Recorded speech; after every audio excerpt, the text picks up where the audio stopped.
नमस्कार साथियों, भाई कैसे हैं आप सभी। उम्मीद है आपकी तैयारी जो अच्छी चल रही होगी।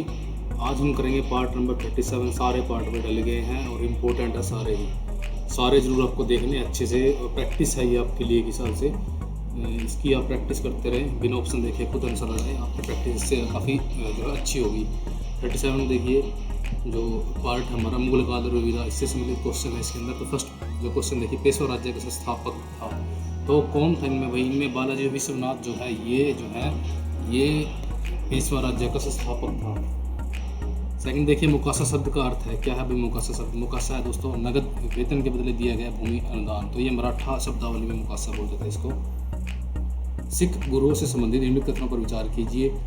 सबसे पहले देखना है कौन से गलत है कौन से सही है। बंदा सिंह बहादुर को गुरु तेग बहादुर ने जो सिखों का सैन्य प्रमुख नियुक्त किया था, या आपने पढ़ा होगा कि सैन्य प्रमुख ही नियुक्त किया था, ना कि कोई गुरु बनाया था उसको।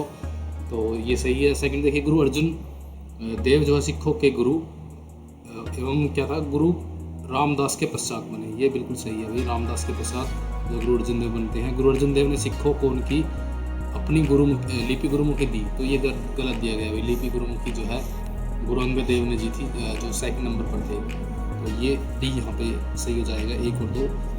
महाराजा जो जय सिंह है, इन्होंने वेधशाला यहाँ भी कहाँ पर बनवाई थी? तो दिल्ली में बनवाई है भाई, जयपुर में बनवाई है, उज्जैन में बनवाई है और वाराणसी में भी बनवाई है। एक और ऐड कर लीजिए, मथुरा। तो 5 जगहों पर इन्होंने ये वेधशाला बनवाई थी भाई। सबसे बड़ी जो इनकी वेधशाला थी वो जयपुर के अंदर थी।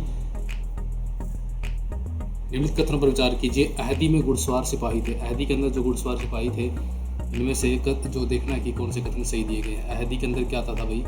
अहदी के अंदर आता था जिन्हें अपनी सेवाएं एकाकी जो है जिन्होंने अपनी सेवाएं एकांकी प्रदान की है। तो ये सही है भाई। जिन्होंने किसी सरदार के साथ अपने को संलग्न नहीं किया, तो ये बिल्कुल एक्यूरेट है भाई, बिल्कुल सही है। सम्राट ही जिनका आसन कर्नल था, तो ये बिल्कुल सही दिया गया भाई। जिन्होंने अपने को मिर्जाओं के साथ संलग्न किया, तो इन्होंने मिर्जाओं के साथ संलग्न नहीं किया था भाई। अहदी याद रखिए, अहदी एक टर्म है जो व्यक्तिगत सेवा के लिए यूज़ की जाती थी, यानी कि राजा के व्यक्तिगत सैनिक इनको बोलते थे। इंपॉर्टेंट है भाई, याद कर लेना, लिख लेना कहीं आप, अगर आपने नहीं पढ़ा होगा इस चीज़ को। तो इंपॉर्टेंट क्वेश्चन है ये। निम्नलिखित युग्मों पर विचार कीजिए। मध्यकालीन भारतीय राज्य और वर्तमान में जो क्षेत्र है उनको आपस में मैच करना है। तो भाई देखिए, कौन से जो है सही सुमेलित है। सही सुमेलित देखना भाई, मैच नहीं करना, सही सुमेलित देखना। तो सही सुमेलित यहाँ पर जो दुर्गर है ये जम्मू से संबंधित है।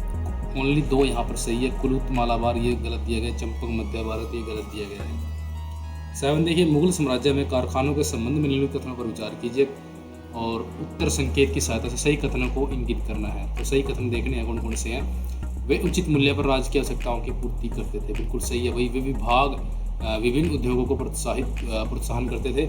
वे कारीगरों को बेहतर नमूने जो है प्रदान करते थे। बिल्कुल सही है भाई। कारखानों के संबंध में मुगल साम्राज्य के, तो वे सामान्य जन की आवश्यकताओं की पूर्ति करते थे। आपने पढ़ा होगा भाई, जो कारखाने जो थे ना इनके मुगलों के, तो ये सिर्फ क्या था, जो जैसे कि राजा वगैरह की ही आपूर्ति करते थे, या विजात वर्ग की करते थे। सामान्य जन की कोई आवश्यकता की पूर्ति नहीं करते थे। वे बिना किसी राज्य की सहायता के संचालित होते थे। बिल्कुल गलत है भाई, ये राज्य की सहायता से ही चलते थे। तो इनके अस्तित्व में होने का कारण भी यही था कि राज्य से सहायता मिलती थी इनको, राज्य से। निम्नलिखित को काल के अनुसार व्यवस्थित करना भी जो कूट दिए गए हैं इनको। तो सबसे पहले भाई इसके अनुसार जब हम लगाएंगे तो पद्मिनी जो है अलाउद्दीन खिलजी के टाइम में हुई है, तो ये फर्स्ट पे आ जाएंगी। और उसके बाद हम जब लगाएंगे सेकंड पे, तो दुर्गावती आ जाएगी, अकबर के टाइम में हुई है। और ताराबाई थर्ड पे आ जाएंगी, क्योंकि ये जो है शिवाजी के बाद, यानी 1700 के लगभग 1701-2 में ये हुई हैं। राजा राम की ये पत्नी थी, जिसका जो है मेन रोल रहा है मराठा संघर्ष में। उसके बाद अहिल्याबाई आ जाएंगी भैया 4th पर। 1795 में अहिल्याबाई की डेथ हुई थी। 1795 याद रखना आपने, 1795 में अहिल्याबाई की डेथ हुई थी और इंदौर की थी। इंदौर होलकर से संबंधित थी, अहिल्याबाई होलकर। तो बी हो जाएगा इसका आंसर। मुगल मनसबदारी व्यवस्था के बारे में कथन विचार कीजिए।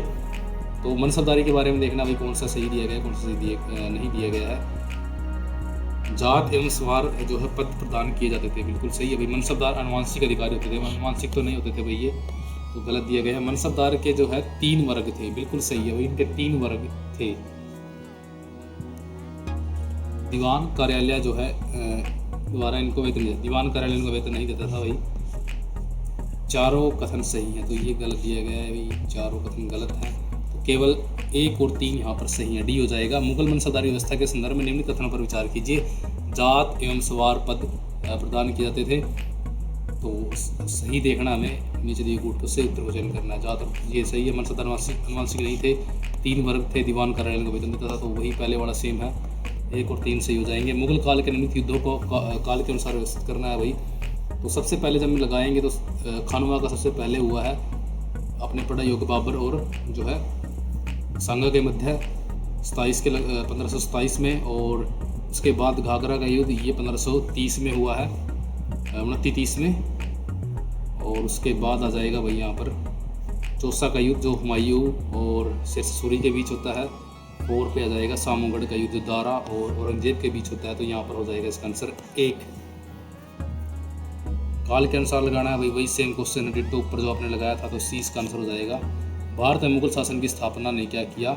नगरीकरण को मजबूत किया। तटवर्ती उत्तर भारत में जो है नगरीय संपर्क को मजबूत किया। भारत के समुद्री व्यापार को बढ़ाया।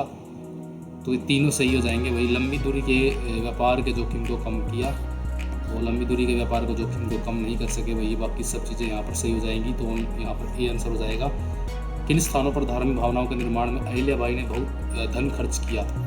तो भाई अहिल्याबाई ने भाई रामेश्वरम जो है साउथ में, जगन्नाथपुरी में, द्वारका में, केदारनाथ में, सोमनाथ को भी इन्होंने शायद बनाया है, पढ़ लेना भाई, तो इम्पोर्टेंट है क्वेश्चन ये। निम्नलिखित युद्धों का सही काल के अनुसार, इनको कूट के अनुसार चयन करना है भाई। तो निम्नलिखित युद्धों का सही काल अनुक्रम दिए गए हैं। अच्छा, कूट करना है इनको। तो सबसे पहले आप असीरगढ़ की लड़ाई जो है ये अकबर की 1601 में हुई थी, अंतिम युद्ध था ये अकबर का। तो तराइन का द्वितीय युद्ध जो है 1192, और हल्दी घाटी जो है 1576, तो पानीपत का तृतीय युद्ध 1761। तो यहाँ पर सी हो जाएगा भाई आंसर इसका। यहाँ पे इनको सूची 1 को सूची 2 से मिलाना है भाई। तो कौन सा किससे संबंधित है? जो इक्ता है भाई दिल्ली के सुल्तानों से संबंधित है, और जो जागीर है भाई यहाँ पर जागीर यहाँ पर संबंध होगी भाई मुगलों से, कि मुगल जागीर देते थे। अमरम जो है ये विजयनगर से, मुकस्सा भी हमने बात की थी, मराठों से संबंधित है, तो बी हो जाएगा इसका आंसर। यहाँ पे फिर से इनको मैच करना है। हल्दी घाटी का युद्ध जो है अकबर भाई, बिलग्राम का युद्ध जो है ये हो जाएगा हुमायूं से, खुसरो का विद्रोह ये जहांगीर से, खानवा बाबर से। तो यहाँ पे आप इनको मैच कर लेना, आंसर इसका ए हो जाएगा। हल्दी घाटी का युद्ध इनको भी मेल करना है भाई। तो हल्दी घाटी का युद्ध यहाँ पे, और नादिर शाह का जो आक्रमण है 1739, और शिवाजी का देहांत हुआ था 1680 में। और जो Haldi Ghati east India company को अधिकार पत्र प्रदान किया जाना 1600, और हल्दी घाटी यहाँ पे 1556 तो नहीं होगा भाई, यहाँ पे गलत दिया गया है, 1576 के लगभग होगा। वैसे आंसर ये रहेगा इसका बी। अब इनको मैच करना है भाई कूट के अनुसार। तो यहाँ पे भाई स्टोरियो डी मेगार जो है ये अनुची की है, तो सी का 1 देखना किस में है दिया गया है। सी का 1 वो तो भाई यहाँ पे खूब ही गलत दिए गए हैं, सी में किसी में भी 1 नहीं है।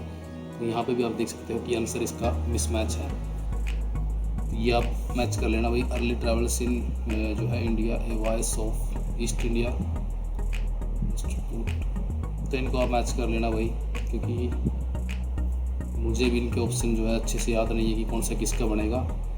तो पानीपत का तृतीय युद्ध भाई 1761, द्वितीय युद्ध जो है ये 1192, अकबर की मृत्यु जो है 1605, औरंगजेब 1707। निम्नलिखित घटनाओं को ईस्वी के सुमेलित करना है भाई, कौन सा किस टाइम हुआ। तो अहमद शाह अब्दाली मराठों के बीच युद्ध 1761 में हुआ। हेमू और अकबर के मध्य हुआ था 1556 में। नादिर शाह द्वारा दिल्ली पर कब्जा 1739, ये सही दिया गया। बाबर इमरान लोधी 1526। तो औरंगजेब का जो बनारस का फरमान है इनको मैच करना सबसे पहले। तो 1527 में तो खानवा हुआ था भाई, यहाँ से ऐसे मैच कर देते हैं। मजहर की घोषणा 1579 में, 1658 के अंदर हुआ था भाई अकबर का जो औरंगजेब का बनारस का फरमान। और उसके बाद क्या आएगा, एक रह गया है, अकबर का राज्यारोहण हुआ था 1556 में। तो यहाँ पर डी हो जाएगा इसका आंसर।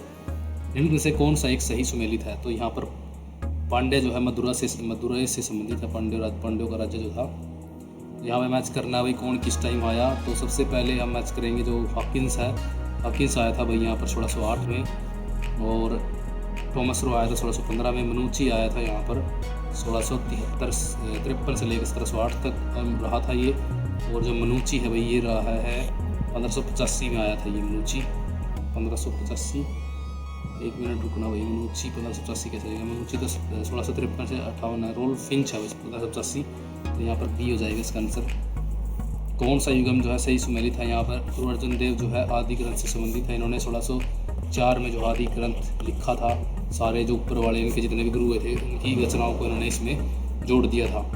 युग्मों का एक सही जो है सुमेल नहीं है, नहीं देखना है भाई। जहांगीर के टाइम में विलियम हॉकिंस आया है, अकबर के दरबार में टॉमस रो नहीं आया, ये जहांगीर के दरबार में आया था, तो यहाँ पे ये गलत दिया गया है। शाहजहाँ के टाइम में ट्रैवलियर, औरंगजेब के टाइम में मनूची। युग में से कौन सा सुमेलित नहीं है, तो बाबर खानवा से संबंधित है, हुमायूं चौसा से संबंधित है, अकबर ये जहांगीर बलख से नहीं है, यहाँ पे शाहजहाँ हो जाएगा। निम्नलिखित में से कौन सा युगम सही सुमेलित नहीं है, पुनः जजिया कर लगाना फारूक सियर सही है भाई। मसूलीपट्टनम पर जो अधिकार है फोर्ड का, तो ये सही है। सती प्रथा निषेध अधिनियम लॉर्ड विलियम बेंटिक का। दास प्रथा का अंत मैल्कम नहीं है भाई, 1843 में भी था ये दास प्रथा का अंत। निम्नलिखित युग्मों में से कौन जो है सही सुमेलित नहीं है, सही सुमेलित नहीं है भाई। बाज बहादुर जो है मालवा से संबंधित है, सुल्तान मुजफ्फर शाह जो है गुजरात से संबंधित है, यूसुफ आदिल शाह जो है नगर से संबंधित नहीं है, जो कुतुब शाह है ये गोलकुंडा से संबंधित है। निम्नलिखित में से कौन सही सुमेलित है, तो कोई सही सुमेलित है, सही सुमेलित है यहाँ पे जो ये मुत्सर्रिफ जो दिया गया है ये शाही कारखाने से संबंधित होता था। इनमें से कौन सा युगम जो है ठीक सुमेलित है, तो यहाँ पर अमीर ए हाजिब जो है दरबार के शिष्टाचार से संबंधित है, बिल्कुल सही दिया गया है। निम्नलिखित में से कौन सी जोड़ी जो है गलत दी गई है, गलत देखिए भाई। Akbar Ralph Fitch Manucci Dara Shikoh सही दिया गया है। टॉमस रो जहांगीर शाहजहाँ के टाइम में जो जूर्डन दिया गया है ये गलत है यहाँ पर। नीचे दो कथन कारण दिए गए हैं और पढ़िए इनको एक बार। मुगल बादशाहों ने खलीफा के स्तर को इस्लामी विश्व के सर्वोच्च अधिकारी के रूप में नहीं स्वीकारा, तो यहाँ पर भाई सही है, इन्होंने ऐसा नहीं किया, तो इन्होंने बादशाह की बात धारण कर ली थी और खलीफा को इन्होंने कोई मान्यता नहीं दी थी अपने साम्राज्य के अंदर। खलीफा जो है मिदा के शासक का बंदी था और एवं उसे अभिप्राय था कि मिदा के शासन की तुलना में मुगल बादशाह स्तर निम्न है। अगर वो यहाँ पे पढ़ने की कोशिश करना है कि जो खलीफा जो है मिदा के शासक का बंदी था, उससे अभिप्राय क्या था कि अगर मिदा के शासन की तुलना में मुगल बादशाह अगर निम्न स्तर का हो जाएगा, अगर मुगल जो है खलीफा को मान लेते या उसकी उपाधि या वगैरह कुछ भी धारण करते, तो इसका अर्थ हो जाता। तो यहाँ पर भाई दोनों सही दिए गए हैं, लेकिन व्याख्या सही नहीं हो रही है। यहाँ पर ए तथा आर दोनों सही हैं और ए की सही व्याख्या आर नहीं है।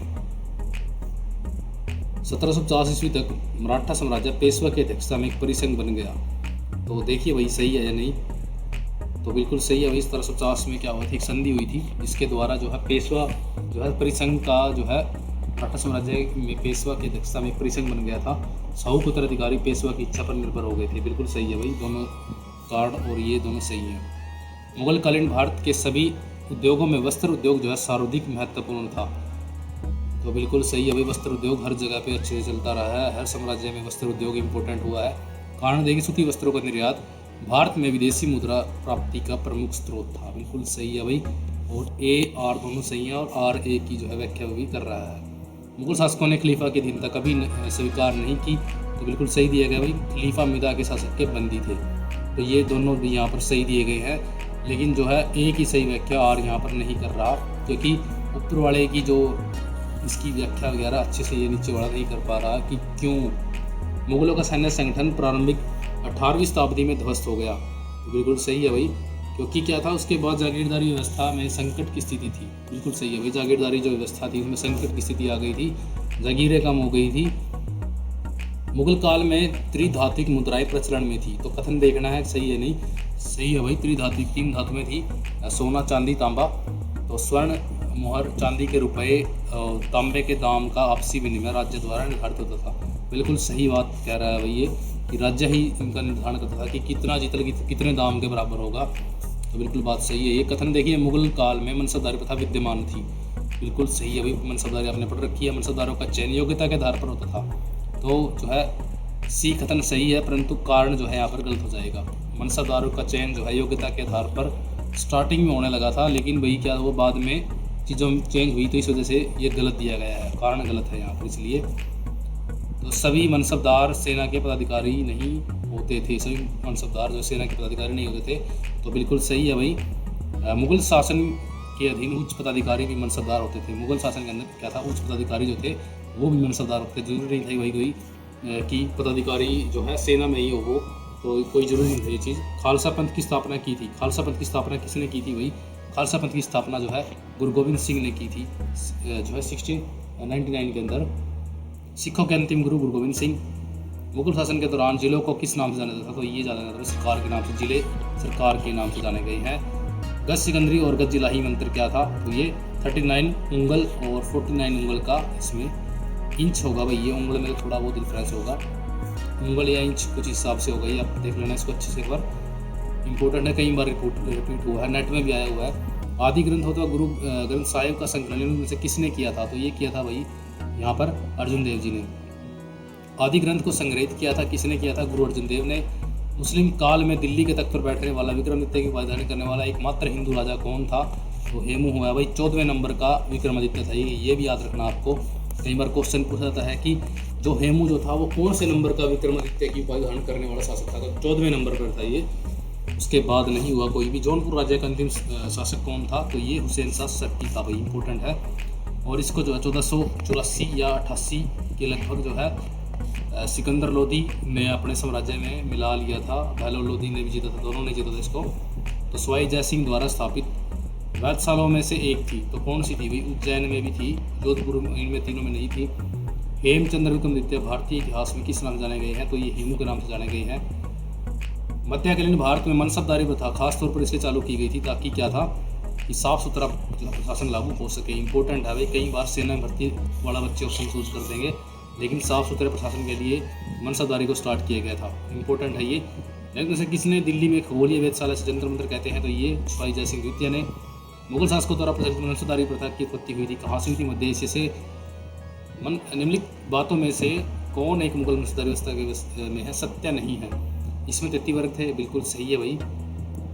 मसरूत अथवा सशर्त पद जो है प्राप्त होते थे, तो ये जो है औरंगजेब के टाइम में जाकर के हो गया था। तो मसरूत वगैरह जो है जहांगीर कह रहा हूँ औरंगजेब के टाइम में दोस्तों, जहांगीर नहीं औरंगजेब के टाइम में मसरूत जागीर दी जाने लगी थी, तो ये बिल्कुल सही है। उनका स्वार पद जात पद से अधिक हो सकता था, ये गलत है भाई। कभी भी स्वार पद जो है जात से अधिक नहीं हो सकता था, तो ये याद रखना आपको। तो यही यहाँ पर गलत दिया गया है, सी इसका आंसर होगा। समस्त कार्यकारी एवं सैन्य अधिकारियों को मनसब प्रदान किए जाते थे। जितने भी कार्यकारी अधिकारी थे और सैन्य अधिकारी थे उनको सबको मनसब दिए जाते थे, तो ये इंपॉर्टेंट है, काफ़ी इंपॉर्टेंट टर्म है ये। निम्नलिखित में से मुगल मनसबदारी व्यवस्था के विषय में कौन सा एक सत्य नहीं है? सत्य नहीं है अभी वो देखना है। प्रत्येक मनसबदार की जो स्तुति है जो है परिचय मीर बख्शी के माध्यम से होता था, बिल्कुल सही है भाई। मनसबदार के को जो वेतन जागीरों के रूप में दिया होता था, बिल्कुल सही है। मनसबदारों को जो पदेन या मसरूत पद भी प्राप्त होता था, बिल्कुल सही है। मनसबदार मुख्यतः मनसानुगत नहीं होते थे भाई, ये याद रखना आपको, डी गलत हो जाएगा। मनसबदारों की संपूर्ण आय के दावे में 1/4 की कटौती अमीरों के निम्नलिखित वर्ग से जुड़ी थी, तो किससे जुड़ी थी भाई? ये राजपूतों से जुड़ी थी। संपूर्ण आय के एक दावे में 1/4 की कटौती जो थी ये किस अमीरों से जुड़ी हुई थी? राजपूतों से जुड़ी हुई थी। ये इंपॉर्टेंट क्वेश्चन है भाई, 56 याद रखना आपको। 1/4 इनका कटता था भाई, कोई जो इनको राजस्व वगैरह मिलता था। मनसबदारी में जात से किसकी संख्या का अभिप्राय था? जात भी सैनिकों से संबंधित है, कितने सैनिक होने चाहिए आपके पास। मनसबदारी संस्था जो है क्या था? ये शासकीय नियुक्ति द्वारा थी। शासक किसको नियुक्त करता था? याद रखना आपको इसको। अकबर ने जिस मनसबदारी प्रणाली को लागू किया था किस देश में प्रचलित प्रणाली से उधार ली गई थी? तो मंगोलों से ली गई थी, ये मंगोलिया से। मुगल मनसबदार प्रत्यक्ष रूप से किसके अधीन थे? तो ये मीर बख्शी के अधीन थे भाई, प्रत्यक्ष रूप से। मुगल जो प्रशासन शब्दावली में माल प्रतिनिधित्व करता है किसका? भूरा सुख का। माल जो है भूरा सुख बोलते थे भाई। निम्नलिखित मुगल बादशाहों के युगों में से किस युग में अपने प्रमुख सदरों को अपदस्थ किया था? जो सदर थे अकबर और औरंगजेब ने जो है दोनों सदरों को वही अपदस्थ कर दिया था, याद रखना आपने। पुरासव आवंटन के लिए जो भूमि आरक्षित रखी जाती थी उसे क्या कहते थे? महल पबाकी बोलते थे भाई, महल पबाकी याद रखना आपने। इससे क्या किया जाता था? पुरासव आवंटन किया जाता था। मुगल जो मुगल कर था, तो इसका क्या यहाँ पे पूछा गया है कि ज़मीन पर लगाए जाने वाले लगान को जो है माल बोलते थे या मुगल कर बोलते थे। पबाकी से क्या तात्पर्य है भाई? तो पबाकी यहाँ पर जो है जागीर भूमि थी जो प्रदान नहीं की गई थी, लेकिन आगे आने वाले समय में जो प्रदान की जानी थी, इसलिए इसको अप्रदत्त भूमि या जागीर भूमि बोलते हैं। पबाकी से तात्पर्य हमारा ये है। अगला देखिए, मुगल बादशाह किसे जागीर प्रदान करते थे? ये करते थे भाई महल पबाकी से। निम्न में से किस जागीर का हस्तांतरण नहीं किया जा सकता? वतन जागीर का हस्तांतरण वही यहाँ पर नहीं हो सकता था। निम्नलिखित में से कौन सी जागीर जो है स्थानांतरित नहीं की जा सकती थी? तो यहाँ पर भाई जो वतन जागीर है ये इसका स्थानांतरण नहीं हो सकता था, क्योंकि ये वतन के एवज में दी जाती थी, यानी कि जहाँ पर जो राज्य कर रहा है जैसे राजपूत शासक मोस्टली राजपूतों को मिलती थी, तो उनको जीतने के बाद वापस दे दी जाती थी। इसी को ही वतन जागीर बोला गया है। नीचे दिए गए मानचित्र, यहाँ पे मानचित्र नहीं दिया गया है, तो इससे हम इसका क्वेश्चन नहीं कर सकते। निम्नलिखित मुस्लिम शासकों में से किस एक को उसकी धर्मनिरपेक्षता की आस्था के कारण उसकी मुस्लिम प्रजा जो थी जगत गुरु कहकर पुकारती थी? तो ये यहाँ पर इब्राहिम आदिल शाह हो जाएगा इसका आंसर। बेगम सवरू ने एक अति प्रसिद्ध चर्च का निर्माण करवाया था, कौन सा था भाई? ये सरधाना में बना हुआ था। ये बंदा बहादुर का मूल नाम क्या था भाई? लक्ष्मण देव था। लक्ष्मण देव लिखा लेकिन लक्ष्मण देव था। और निम्नलिखित में से कौन रोहिला सरदार अहमद साहब अब्दाली का विश्वास पात्र था? तो अहमद साहब अब्दाली का विश्वास पात्र यहाँ पर नजीब खान था। और नजीब खान के बदले ही ये जो है नजीब खान को जब मराठे हटा देते हैं, तो इसी का बदला लेने के लिए अहमद साहब अब्दाली जो है भारत आता है और मराठों से लड़ाई करता है। मुगल काल में दरबार की भाषा क्या थी? फारसी जो है दरबार की भाषा थी भाई। विलियम डेम्परन की किताब सिटी ऑफ जीन्स किस भारतीय शहर से संबंधित है? तो ये है भाई दिल्ली से। सर अंजामी प्रथा जो है किससे संबंधित थी? तो ये संबंधित थी भाई मराठा भू राजस्व प्रथा से। तो एक हो जाएगा इसका। सर अंजामी जो व्यवस्था है ये मराठा भू राजस्व से संबंधित है। सुजाऊ दौला का मकबरा कहाँ पर स्थित था? तो ये लखनऊ के अंदर है भाई। गाजुद्दीन हैदर के काल में लिखी गई पुस्तक होफ्त जो कुजलन है क्या है? तो ये प्रशासनिक सुधारों की पुस्तक है, याद रखना भी इम्पोर्टेंट है। जो गाजुद्दीन हैदर के काल में लिखी गई थी होफ्त कुजलन, लिख लेना इसको, वही इम्पोर्टेंट है ये। आगे देखिए, अपने लगभग 30 वर्ष के व्यापक यात्री जीवन में उसने पूर्वी गोलार्ध के विस्तृत भूभाग की यात्रा की। उस विशाल भूभाग को देखा जिसमें आज कोई 44 देश आते हैं और कुल मिलाकर लगभग 73,000 मील की दूरी चलकर पार की। पूर्व आधुनिक काल का संसार का सबसे बड़ा वह यात्री कौन था जिसका वर्णन ऊपर के अवतरण में है? तो ये इब्न बतूता है भाई। ये काफ़ी देशों की यात्रा इसने की थी। आपने पढ़ा होगा कि मोहम्मद बिन तुगलक भी इसको जो है अलग अलग देशों में भेजता है।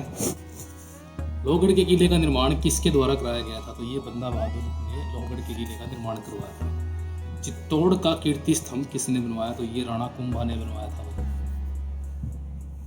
दक्षिणी भारत के पोलीगर कौन थे? तो ये क्षेत्रीय, प्रशासकीय और सैन्य नियंत्रक थे। इम्पोर्टेंट है भाई ये, आप किसान वगैरह समझोगे पोलीगर को, लेकिन ये प्रशासकीय और सैन्य नियंत्रक थे। इनमें से कौन सा सही सुमेलित है? तो यहाँ पर जो सही सुमेलित है वही वो है यादव जो है वारंगल से। यहाँ पर BND है भाई इसमें आंसर, B और D यादव की नहीं है भाई। पांड्या मदुरा और होयसल की है द्वार समुद्र, यही है सही। पांड्या मदुरा से संबंधित है और होयसल द्वार समुद्र से। यादव तो देवगिरी से संबंधित हो जाएंगे भाई। काकतिया। होयसलों की प्राचीन राजधानी द्वार समुद्र का नाम क्या है? हेलीब्रिड या हेलीविड। मुगल भारत में अंग्रेजों के व्यापार की सर्वाधिक महत्वपूर्ण वस्तु सूती वस्त्र। तानसेन, बैजू भावरा, गोपाल नायक जैसे संगीतज्ञों ने स्वामी हरिदास से प्रशिक्षण प्राप्त किया था। स्वामी हरिदास के अनुयायियों में कितने जो स्वामी हरिदास के अनुयायी थे इन्होंने कितने जो संगीत अर्चना केंद्र स्थापित किए थे? 5 किए थे भाई, याद रखना है, काफ़ी इंपॉर्टेंट जो क्वेश्चन है ये हरिदास से संबंधित। हरिदास जो है काफ़ी फेमस हुआ है अपने जैसे समय के अंदर, अकबर के समकालीन था और अकबर खुद इनका संगीत सुनने जाया करता था। मुगल साम्राज्य में नील उत्पादन का सर्वाधिक प्रसिद्ध क्षेत्र बयाना, कई बार आपने पढ़ा होगा बयाना नील के लिए। मुगलों के दिन दीवान की शक्तियों में इनमें से कौन एक सुमेलित नहीं थी? तो क्या इनमें से दीवान की शक्तियाँ? राजस्व विभाग की अध्यक्ष सही था, सभी विभागों के श्रेष्ठता रखता था ये। अन्य विभागों के अध्यक्षों को नियुक्त करना और अपदस्थ करने की स्तुति करने का अधिकार था, बिल्कुल सही है भाई। सरकारी फरमानों का निर्गमन ये नहीं करता था। तो ये तीनों इसके बारे में सही है और इम्पोर्टेंट है भाई ये क्वेश्चन ज़्यादा, इसको आपको अच्छे से करना है। कोरोमंडल जो है बंदरगाह से डचों द्वारा निर्यात की वस्तु क्या थी? प्रमुख वस्तु क्या थी? तो कोरोमंडल तट से भाई वस्त्र जो है डच निर्यात करते थे। भारत में प्रथम फ्रांसीसी कंपनी किसने स्थापित की थी? तो ये की थी कोलबर्ट ने की थी ये 1664 में। डेट भी आपको याद होनी चाहिए, फ्रांसीसी कंपनी 1664। मुगल काल में निम्नलिखित बंदरगाहों में से किसे काबुल, मक्का या मक्का द्वार कहा जाता है? तो सूरत को बोलते हैं। मध्यकालीन भारत के आर्थिक इतिहास के संदर्भ में शब्द जो है अर्गट्टा किसे निरूपित करता है? ये करता है अभी भूमि की सिंचाई के लिए प्रयुक्त जल चक्कर या वाटर व्हील को। निम्नलिखित में से किसने अमृतसर की नींव डाली थी? तो ये डाली थी गुरु रामदास ने अमृतसर की नींव डाली थी। पंजाब में अमृतसर नगर की स्थापना किया था किसने किया था? गुरु रामदास ने जो अमृतसर नगर की स्थापना की थी। मुगल शासन में तांबे का सिक्का कहलाया, क्या कहलाया? तांबे के सिक्के को दाम बोलते थे। दस्तारबंदान जो है कौन थे? ये वही यहाँ पर उलेमा को दस्तारबंदान बोलते थे। मुगलों ने नवरोज़ का त्यौहार लिया है, पारसियों से लिया गया है भाई। ये पारसियों के द्वारा मनाया जाने वाला नवरोज़ त्यौहार दिल्ली के बल्बनी वंश के शासक बलबन ने नवरोज़ त्यौहार के रूप में मनाना शुरू किया था। और बाद में मुगल सम्राट अकबर ने अपनी धर्म संसद में पारसी धर्म से जो है क्या किया था? अकबर प्रभावित हो गया था पारसी धर्म से, और उसने अपने जो इसका जैसे कि जहाँ ये बैठता वगैरह था यहाँ पर उसने अग्नि पूजा को सही ठहराया और अपने धर्म में दीन इलाही का एक अंग इसने इसको बना लिया था अग्नि को। और अपने जो अधिकारी थे उसकी जिम्मेवारी लगाई इसने कि भाई अग्नि प्रज्वलित होते रहनी चाहिए मेरे यहाँ पर। 21 जनवरी को जन्म दिवस जो है मनाया जाता है। 21 जनवरी को जन्म दिवस मनाया जाता है भाई। यहाँ पर सुभाष चंद्र बोस हो सकते हैं यहाँ पर। 23 जनवरी 21 जनवरी में से इनका है, लेकिन यहाँ पे आंसर इसका मिसमैच है। मुगलकालीन भारत में राज्य की आय का प्रमुख स्रोत क्या है? तो ये भू राजस्व है भाई। जवाबित क्या थे? जो ये राज्य के कानूनों को जवाबित बोलते थे। इंपॉर्टेंट क्वेश्चन है। जवाबित जो है राज्य कानून थे या अतिरिक्त इनको कानून भी बोल सकते हैं। निम्नलिखित में से कौन हैदराबाद के स्वतंत्र राज्य का संस्थापक था? तो चिंगलिज खान ने हैदराबाद की स्थापना की थी। मुगल काल में मोलिम था। मोलिम भाई एक जहाज था मोलिम। मुगल काल में मोलिम क्या था? मोलिम एक जहाज। मुझे इस पे थोड़ा डाउट है भाई, क्योंकि यहाँ पे डी दिया गया है। एक बार आप इसको खोजना क्वेश्चन को, इसका आंसर अगर आपको मिलता है। निम्नलिखित में से कौन एक वजह की सही परिभाषा है? वजह की परिभाषा क्या है? भू राजस्व अनुदानों द्वारा देय वेतन को जो है वजह बोलते थे। वजह की सही परिभाषा है भू राजस्व अनुदानों द्वारा देय वेतन। पुर्तगालियों ने भारत में निम्नलिखित में से किस स्थान पर प्रथम दुर्ग का निर्माण किया था? कोचीन के अंदर जो है, कोचीन के अंदर इन्होंने पुर्तगालियों ने जो है दुर्ग का निर्माण किया था। देशी यात्रियों में से कौन वर्णन करता है कि तांबे के बड़े बर्तनों में गंगा जल मुगल बादशाहों के पीने के लिए ले जाया जाता था? तो ये एडवर्ड टेरी जो है भाई, टेरी यहाँ पर बताता है कि हमें मुगल काल में जो है गंगा जल मुगल बादशाहों के लिए पीने के लिए ले जाया जाता था। निम्नलिखित अधिकारियों में से कौन एक मुगलों के अधीन बंदरगाह का अधीक्षक था? बंदरगाह के अधीक्षक को मुत्सद्दी बोलते थे भाई। 16वीं शताब्दी की मुगल प्रशासनिक शब्दावली में एलची और सफाविर क्या थे? ये जो गुप्तचर थे भाई, यहाँ पर ये एलची और सफाविर राजदूत होते थे भाई। गुप्तचर नहीं होते थे, राजदूत होते थे। एलची और जो सफाविर है, गुप्तचर या राजदूत, एलची साफिर दोनों में डाउट है भाई मुझे, तो चेक कर लेना भाई। मुझे गुप्तचर भी लग रहा है इसका आंसर, तभी मैं आपको बोल रहा हूँ एक बार चेक कर लेना इसको। राजदूत आंसर दिया गया है। वैसे मुगल काल में नरनाल या हल्की तोप क्या थी? तो मानव की पीठ पर उठाई जाने वाली तोप को नरनाल बोलते थे। और हाथी की पीठ पर गजनाल होती थी। ऊँट की पीठ पर जो है एक और नाम था, वो आप चेक कर लेना, वो था इसका नाम अलग से मुझे याद नहीं आ रहा। अन्य ग्रामों से भूमि जोतने हेतु आने वाले कृषक कहलाते थे पाही या पाई कास्ट बोलते थे इनको। इम्पोर्टेंट है, ये दूसरे गांवों से आते थे या अन्य गांवों से आते थे, इनको पाही कास्ट बोलते थे। खुद कास्ट क्या थे? खुद कास्ट खुद की ज़मीनों पर खेती करने वालों को कहते थे। जाट समुदाय का प्लेटो सूरजमल को कहा गया है भाई। मुगल कालीन भारत में अधोलिखित वस्तुओं में से किसका निर्यात सर्वाधिक किया जाता था भाई? यहाँ पर सूती वस्त्र और रेशमी वस्त्र का। निम्नलिखित में से ईस्ट इंडिया कंपनी का आरंभिक नारा क्या था? भूभाग नहीं केवल व्यापार। भारत में किस प्रदेश में डच लोगों ने अपने आरंभिक माल खाने स्थापित किए थे? तो इन्होंने गुजरात और बिहार में जो है डच लोगों ने इससे पहले अपने माल के कारखाने इन्होंने स्थापित किए थे गुजरात और बिहार के अंदर। निम्नलिखित में से किसने इंग्लैंड के चार्ल्स द्वितीय को ब्रेगेंजा की कैथरीन से विवाह में बम्बई दहेज में दिया था? ये दिया था पुर्तगालियों ने, और डेट याद रखना 1661 और 62। मुगल साम्राज्य में काजी और कुजात संबंधित है, किससे है भाई? ये न्याय से है। ऐसे समय जब कोई व्यक्ति भूमि प्राप्त करता है तो उसमें से अधिक निचोड़ा जाता है और गरीब मजदूर उसे करके छोड़कर अन्यत्र पलायन कर जाते हैं। यानी कि ऐसे समय जब कोई व्यक्ति भूमि प्राप्त करता है उसमें से अधिक निचोड़ता है और गरीब मजदूर उसे छोड़कर अन्यत्र पलायन कर जाते हैं। तो ये बर्नियर ऐसा बताता है हमें। बर्नियर ने ऐसा लिखा है। खिदमती क्या है? पराजित भारतीय सरदार जो कर देते थे उसको बोलते थे। सिखों को एक सैन्य लड़ाकू जाति के रूप में परिणित करना प्रारंभ किया था। किसने किया था? गुरु गोविंद सिंह ने। तो भाई सारे पार्ट मैंने डाल दिए हैं, टोटल 37 पार्ट के हिसाब से मैंने वीडियो बनाई है। ये PDF है, अगर आपको चाहिए हो, अगर आपको अच्छे लग रहे हो क्वेश्चन तो बता देना, मैं आपको सेंड कर दूंगा, मैसेज कर देना नीचे। निम्नलिखित में से कौन सा युगम जो है सही सुमेलित नहीं है? तो औरंगजेब और ये एडोटरी यह सुमेलित नहीं है। टॉमस रो जहांगीर के टाइम में आया था, अकबर के टाइम में जो जयराम जागीर आया था, शाहजहां के टाइम में पीटर मोदी आया था। मुगल बादशाहों ने न्याय प्रदान करने के लिए अलग अलग दिन निर्धारित कर रखे थे, तो कौन से जो है एक सही सुमेलित नहीं है? तो औरंगजेब का शुक्रवार दिया गया है, ये नहीं है इसका। जहांगीर ने मंगलवार में किया था न्याय का कार्य, और अकबर बृहस्पतिवार को करता था, शाहजहां बुधवार को करता था। तो औरंगजेब भी बुधवार को ही जो है अपना न्याय कार्य करता था, शुक्रवार में नहीं था। यहाँ पे बुधवार औरंगजेब से भी संबंधित हो जाएगा। तो 20 इंपॉर्टेंट है भाई क्वेश्चन यहाँ पर। किसकी समाधि के कारण नांदेड़ गुरुद्वारा सिखों द्वारा पवित्र माना जाता है? तो यहाँ पर गुरु गोविंद सिंह की जो है हत्या एक अफगान ने कर दी थी, और उसके कुछ दिनों के बाद ये चल बसे थे। मध्यकालीन भारत में मुगल शासक वस्तुतः थे, तो ये चंगताई तुर्क थे, चंगताई तुर्की थे ये। भारत में निम्नलिखित नगरों में से किसे गुलाबी नगरी कहते हैं? तो ये जयपुर को बोलते हैं। पंजाब के राजा रणजीत सिंह की राजधानी लाहौर थी।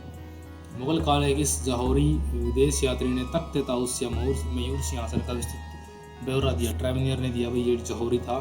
गुरु गोविंद सिंह की हत्या 1708 में इस जगह हुई, ये नांदेड़ में हुई थी, जो महाराष्ट्र के अंदर पड़ता है। मुगल काल में नील उत्पादन का सबसे बड़ा क्षेत्र कौन सा था? बयाना था। जत्ती प्रणाली के अंतर्गत वास्तविक उत्पादन का कितना हिस्सा राज्य की मांग के रूप में निर्धारित था? तो भाई 1/3 था जत्ती के अंतर्गत। बुंदेलों की राजधानी ओरछा का स्वर्ण युग किसे माना जाता है? तो ये माना जाता है 18वीं शताब्दी पूर्वार्ध को। किस किले को मुगलों ने दीर्घकाल तक शाही कारागार के रूप में उपयोग किया? ग्वालियर का किला था भाई, याद रखना आप। यहाँ पर जो है एक सिख गुरु को भी बंदी बना करके रखा गया था, जिसको दाता छोड़ बंदगी गुरु हरगोविंद सिंह, मुझे नाम याद आया, गुरु हरगोविंद सिंह को भी यहाँ पर कैद करके रखा गया था। और काफ़ी मेन जो इनके अपराधी थे उनको ग्वालियर किले में कैद रखा जाता था। तो काफ़ी अच्छा शानदार किला बना हुआ है भाई, वहाँ पर आप देख सकते हो। मुगलकालीन भारत में वस्त्र उद्योग एक प्रमुख उद्योग था। ट्रैवलियर, बारबोसा, मनुची और पेश ये सभी कौन थे? ये भारत में यूरोपीय पर्यटक थे। कबूलियत और पट्टा किससे संबंधित थे? ये राजस्व बंदोबस्त से, राजस्व बंदोबस्त से। मुगल काल में दीवान कौन थी? दीवान कौन था? तो ये वित्त मंत्री को दीवान बोलते थे। मुगल शासन में महोत्सव कौन था? लोक आचरण अधिकारी को महोत्सव बोलते थे। अभाव जो है क्या थे? तो ये उपकर को बोलते थे। जो अभाव थे ये उपकर थे। उस क्षेत्र की पहचान करें जहाँ से यूरोपवासियों को सर्वोत्तम सोरा और अफीम प्राप्त होती थी। तो बिहार से जो है सोरा और अफीम प्राप्त होती थी। मुगल प्रशासन में मध्य मास इंगित करता है। मध्य मास क्या थी भाई? विद्वानों को दी जाने वाली राजस्व जो है मुक्त अनुदान भूमि। गुरु गोविंद सिंह की महानता निहित है इसमें कि उन्होंने सिखों की सैनिक व्यवस्था का गठन किया, खालसा की स्थापना की थी इन्होंने। किस राजपूत शासक ने मुगलों के विरुद्ध निरंतर स्वतंत्रता का संघर्ष जारी रखा और समर्पण नहीं किया? मारवाड़ के राव चंद्रसेन, यहाँ पर इसका आंसर हो जाएगा चंद्रसेन। पुर्तगालियों ने भारत को निम्न में से किस फसल से पहली बार परिचित कराया? तो ये तंबाकू की फसल थी, तो जहांगीर के टाइम में आई थी, और जहांगीर ने ही इसको बंद करा दिया था। मनसबदार किस जिन्हें मुद्रा के रूप में वेतन दिया जाता था उन्हें क्या कहते थे? नकदी यहाँ पे बोलते थे। मनसबदार जिन्हें मुद्रा के रूप में वेतन दिया जाता था।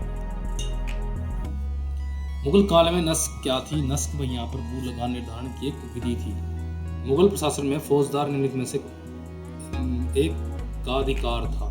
जिला भाई यहाँ पर मुगल प्रशासन में फौजदार जिले से संबंधित होता था भाई। अता अली खां किसका नाम था? अता अली खां यहाँ पर इनमें से कोई नहीं है। अता अली खां, तो अता अली खां भाई याद रखिए, थोड़ा सा आइडिया लगा देता हूँ इसमें। तानसेन और बीरबल में से एक का नाम हुआ है, जो जिसने इन दोनों में से जो मुस्लिम बना था कौन था? वो बीरबल बना था शायद। तो बीरबल का नाम हो सकता है अता अली खां।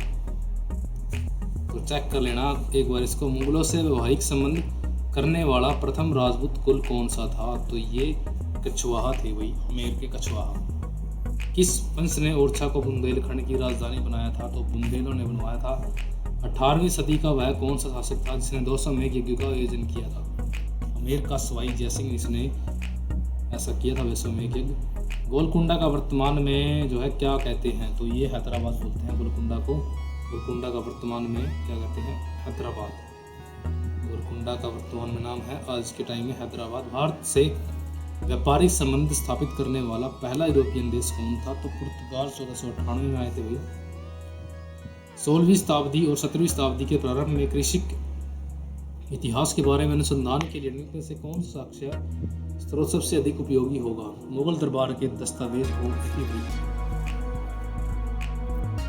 अजमेर में ख्वाजा मोइनुद्दीन चिश्ती की दरगाह पर नजर भेंट करने वाले प्रथम मराठा सरदार कौन थे, ये राजा साहू या शिवाजी के पुत्र थे।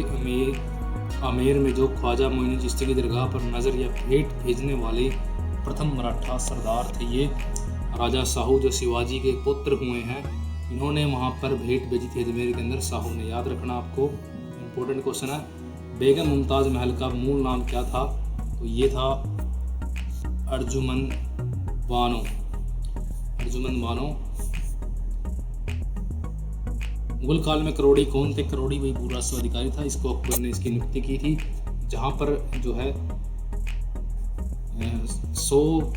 1 करोड़ के लगभग जो आय जहाँ से प्राप्त होती थी 1 करोड़ के लगभग, तो वहाँ पर करोड़ी नाम का अधिकारी नियुक्त किया गया था अकबर द्वारा।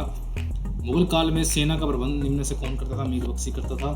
मुगल काल में मीर बख्शी का कर्तव्य क्या था, भू राजस्व अधिकारियों का पर्यवेक्षण। भू राजस्व अधिकारियों का पर्यवेक्षण, भू राजस्व अधिकारियों का पर्यवेक्षण मीर बख्शी का कर्तव्य था। तो ये भू राजस्व अधिकारियों का पर्यवेक्षण, तो ये भू राजस्व अधिकारियों का पर्यवेक्षण, ये तो मुझे डाउट में लग रहा है थोड़ा सा क्वेश्चन, ऊपर वाले तो सारे गलत हैं यहाँ पर। भू राजस्व अधिकारियों का पर्यवेक्षण हो सकता है, एक बार देख लेना आप। लेकिन वैसे ये वेतन वगैरह देता था, और वेतन भी तब देता था जब युद्ध वगैरह जैसे होते रहते थे उनके दौरान, ओनली युद्ध के दौरान ये वेतन देता था। और राजा से ये भेंट वगैरह भी करवाने में यही मनसबदारों की भेंट यही कराता था। मीर बख्शी जिस विभाग को संभालता था वह कौन सा था, सेना को संभालता था ये। मुगल प्रशासन में वह मंत्री जो नौसेना का प्रधान था क्या कहलाता था, तो मीर बख्शी। मुगल भू राजस्व प्रशासन में महसूल नामक एक शब्द मिलता है, जिससे आप क्या समझते हैं, वास्तविक राजस्व बोलते थे इसको। मुगल काल में निमित्त में से किसके अधिकार असीमित थे, ये थे मीर बख्शी के अधिकार जो थे असीमित थे। मीर बख्शी के, इंपॉर्टेंट है भाई, मीर बख्शी के अधिकार असीमित थे। व्यापारियों द्वारा दस्तकारों को वांछित माल की प्राप्ति हेतु दी गई अग्रिम धनराशि के लिए किस शब्दावली का इस्तेमाल किया गया, तो ददनी शब्द यूज करते थे। वही ददनी आपने बहुत बार पढ़ा होगा। तो ये था हमारा 36 पार्ट, वही वीडियो होती है हमारी एंड। टोटल 36 नहीं 37 पार्ट तो कंप्लीट हो गई है भाई। ज़रूर देखना, सारे पार्ट आपके लिए इंपॉर्टेंट है, प्रैक्टिस सेट लगेगा आपका बढ़िया इससे। तो मिलते हैं भाई आगे नेक्स्ट नई वीडियो के लिए। सब्सक्राइब कर लेना। जय हिंद, वंदे मातरम।